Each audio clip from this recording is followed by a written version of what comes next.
Hey guys, welcome back. If you have been following me on this journey, you would know that this is a space where we have conversations about anything and everything. There's something that has been on my mind and I want to explore it with you, my audience. Coming to Germany, I thought, where did it all begin? How did it start? Why are people respecting this name? Why do they celebrate this? There are just so many questions. And I'm like, let's dive into it. 2,000 years ago, if you stood on the western bank of the Rhine River and looked east, you would not see Germany. There was no nation, no Berlin, no borders, no unified people. What you would see instead was a vast shadowed world.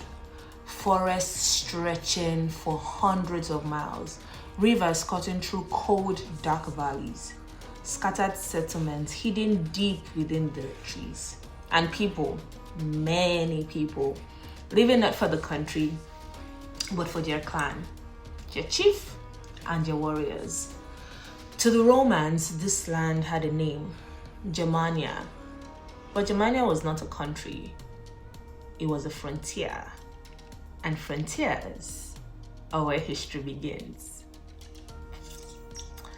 In the 1st century BC, the Roman Republic was expanding across Europe with unstoppable force. Under the command of Julius Caesar, Roman legions conquered Gaul, which is now France and Belgium. Caesar documented his campaigns in his famous work, Commentari de Bello Gallico, where he described the lands across the Rhine. He saw people unlike the Romans. He saw them fierce, independent, difficult to control. He wrote, "The Germans differ much from these customs. To Caesar, the Rhine was more than a river. It was a boundary between two worlds. On one side stood Rome, organized, urban, governed by the laws, roads, and order.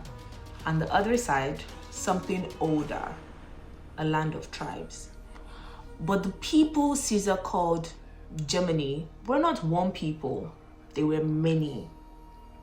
The Cherusci, the Serbi, the Chanti, the Macomani, dozens of tribes, but they spoke related languages, but they did not share a single identity. They had different leaders, different traditions, and often, as expected, they fought each other.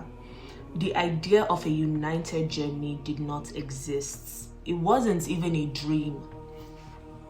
Nearly a century later, the Roman historian Tacitus tried to understand these societies. In his work, Germania, he described a world built not on empire, but on loyalty, reputation, and courage. They chose their kings for a noble bet, their leaders for courage. Power was not simply inherited. Unlike the other countries, it had to be earned in battle, in loyalty, in the respect for others. And when important decisions were made, you trust the people to gather. On minor matters, the chiefs deliberate. On greater matters, the whole people. These kingdoms were not like Rome. They were societies held together by trust and strength. But they shared one weakness. They were divided. Despite the challenges, Rome wanted more. Under the Emperor Augustus, the plan was clear. Push beyond the Rhine and extend Roman control all the way to the Elbe River. Roman forts appeared deeper in Germania. Roads were carved through forests, supply lines stretched into unfamiliar territory. The goal was simple. Germania would become another Roman province. Like Gaul, like Spain, like so many lands before it, because but there was something Rome did not fully understand. Not just the people, the land itself. Dense forests, narrow paths, mud that swallowed movement, weather that turned roads into trap. This was not a place where Roman discipline worked as it should. In the year 9 CE, that misunderstanding would turn into disaster. Best be prepared. A Roman army marched confidently through northern Germania. Its commander was Publius Quintilius Varus, these names. 3 legions, nearly 20,000 soldiers. They believed the region had been pacified. They believed they were in control. But you know what? They were wrong. Waiting for them was a man who understood both worlds. We have Arminius. He had served in the Roman army. He knew their tactics. He knew how they taught. And he used that knowledge against them because why not? He led them into the forest, into narrow paths, into heavy rain, into terrain that broke their formation. And then the attack came. From the trees, from the shadows, from all sides. The Roman historian Cassius Dio later wrote, the Romans were not able to keep their ranks or use their weapon effectively. For days, the legions struggled. They could not regroup. They could not escape. They were surrounded. They were broken, destroyed. One by one, the legions fell.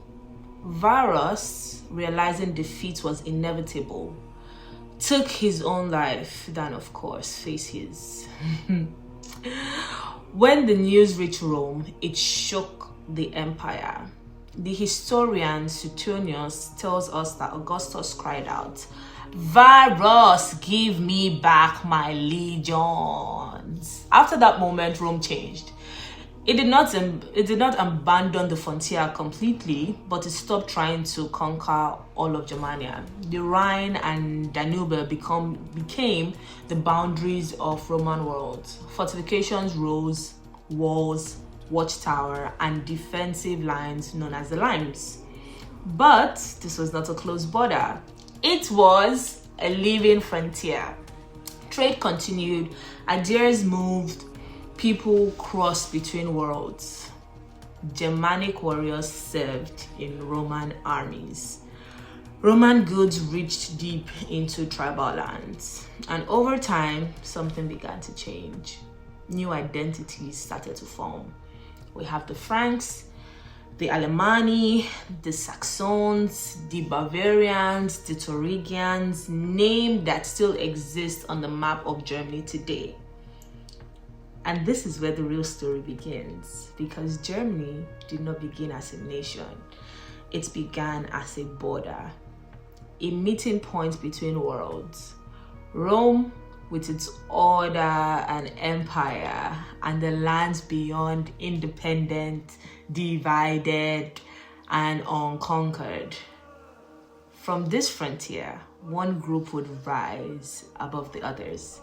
A people who would build a kingdom strong enough to shape the future of Europe.